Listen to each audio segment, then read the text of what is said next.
जय सिया राम भक्तों, आप सभी का एक बार फिर से स्वागत है हमारे भक्ति यूट्यूब चैनल पर। आइए हम वैशाख मास के 14वें दिन की कथा का श्रवण करते हैं।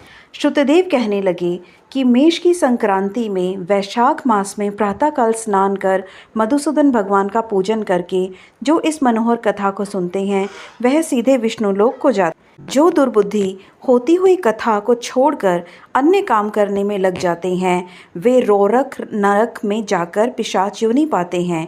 यहाँ पर हम एक प्राचीन इतिहास कहते हैं जो पाप दूर कर पवित्र करने वाला है।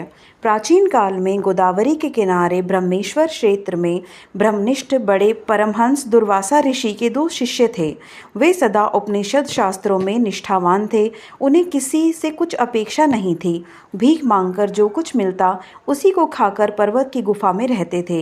ये दोनों तीनों लोक में सत्यनिष्ठ और तपोनिष्ठ नामों से विख्यात हुए। इनमें सत्यनिष्ठ तो सदा कर्मों को करता हुआ भगवान की कथा सुनने और सुनाने में तत्पर रहता था, परंतु पुण्यमयी कथाओं की व्याख्या के सुनने सुनाने के समय संपूर्ण कर्मों को भी छोड़ देता था तथा कथा समाप्त होने पर अपने नित्य कर्म करता था। वह बिना कथा श्रवण किए अन्न ग्रहण नहीं करता था। अतएव जो मनुष्य ऐसी कथा सुनते हैं उनको जन्म के बंधन नहीं व्याप्तते और विष्णु भगवान में सच्ची भक्ति तथा स्नेह उत्पन्न होता है। आरती दूर हो जाती है और साधु महात्माओं में सुहृदयता उत्पन्न होती है। सत्व बुद्धि से वेद में मति उत्पन्न होती है। निरंजन निर्गुण ब्रह्म उनके हृदय में आकर विराजते हैं। परंतु जहाँ साधु महात्मा ना हो, तुलसी ना हो, विष्णु जी का मंदिर ना हो, काला मृग ना हो अथवा कथा ना होती हो, वहाँ यदि साक्षात गंगा जी का किनारा भी हो तो उसे त्याग देना चाहिए। वहाँ का मरा हुआ प्राणी 100 जन्म तक कुकर योनि पाता है अथवा अंधता मिस्र नरक में पड़ता है। ऐसा उपनिषद विचार कर वह मुनीश्वर सदा विष्णु की भक्ति तथा कथा श्रवण करने में तत्पर रहता था। मगर दूसरा जो तपोनिष्ठ था, न तो जीवा विष्णु कथा कहता था न कानों से सुनता था। तीर्थ स्नान करने जाता तो वहाँ पर होती हुई कथा भी तप में विघ्न न पड़ जाए इस डर से छोड़ देता था। श्रोता और वक्ता कोई भी उस कर्मनिष्ठ के निकट होकर गृह कार्य के लिए नहीं निकलता था। उस दुरात्मा ने दुर्बुद्धि से ऐसे ही समय बिता अपना शरीर छोड़ दिया। तब वह शमी के वृक्ष पर छिन्नकर्ण नाम का महाबलवान पिशाच हुआ। आश्रयहीन क्षुधा से व्याकुल हो उसका कंठ, ओष्ठ और तालु सूख गए। ऐसे ही अत्यंत दुखी हो अपने किए हुए कर्मों के ऊपर विचार करता हुआ वह उन्मत्त की तरह इधर उधर घूमता हुआ भटकता रहता। इस प्रकार 10 सहस्त्र वर्ष बीत गए। उसे अपना कोई रक्षक दिखाई नहीं देता था। उस अकृतात्मा की देह पर पवन अग्नि के समान लगती थी, जल कालाग्नि के तुल्य और पुष्पादि विष के सदृश मालूम होते थे। इस प्रकार वह सुनसान वन में साधु संग तथा कथा से रहित स्थान में भटकता रहता।